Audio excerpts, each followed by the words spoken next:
बाबा दंडक प्रणाम. देवरक्ष. बाबा साताऱ्यावरून वैभव हे विचारत आहेत की बाबा माझा प्रश्न हा आहे, ज्या लोकांनी मला दुःख दिलं त्यात काही जवळचे पण लोक आहेत, त्यांना शिक्षा कधी मिळेल? हां, बरोबर आहे. आपण कोणाला शिक्षा देऊ शकत नाही.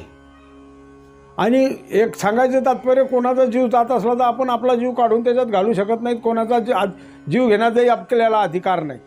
झालं दुसरं, आपले दात आणि आपली जीभ. एक वेळा गडबडीत आली तर ती जीभ जिभेला फोड येतात, चावली जाते. म्हणून आपण दात पाडत नाही किंवा जिभेला काटत नाही. आणि दुसरी गोष्ट, तुम्ही सांगतात की आपले आप्तच आहे, जवळचेच आहे, तुम्ही उदार मनानं त्यांना माफ करा. देवाला, परमेश्वराला तुम्ही आपला धर्म चालू द्यावा. नामस्मरण, देव धर्म तुम्ही आपला चालू द्या. शासन करणारा परमेश्वर आहे. तुमचं आंतरिक तळमळ जास्त परमेश्वराकरता तुम्ही लावा.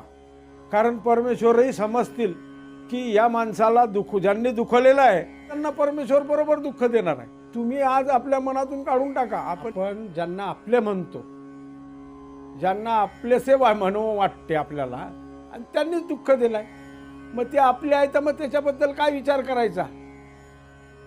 कारण कोण आपल्याला जरी दुःख दिलं तर आपण त्याला माफ करणं हे मोठ्या माणसाचं काम आहे. आणि उदार मनानं त्यांना हे करायचं. त्यांना शासन करणारा परमेश्वर आहे. तुम्ही आपलं फक्त, आणि दुसरी गोष्ट, आपली जी बुद्धी आहे, आपण त्या बुद्धीवरच अवलंबून आहे. ते बुद्धी जरा बाजूला ठेवा. कारण बुद्धीतूनच मनुष्याला दुःख निर्माण होते आणि बुद्धीतूनच मनुष्य चांगल्या प्रकारे राहू शकतो. म्हणून मनातून, बुद्धीतून ह्या गोष्टी काढून टाका. कारण परमेश्वरच माफ करू शकतो. हां, आणि परमेश्वरच त्यांना शासन देऊ शकतो. आपलं कर्तव्य नाही. आपण फक्त, आपलं कर्तव्य आहे नामस्मरण करणे, परमेश्वराशी चिंतन करणं, आणि सदोदित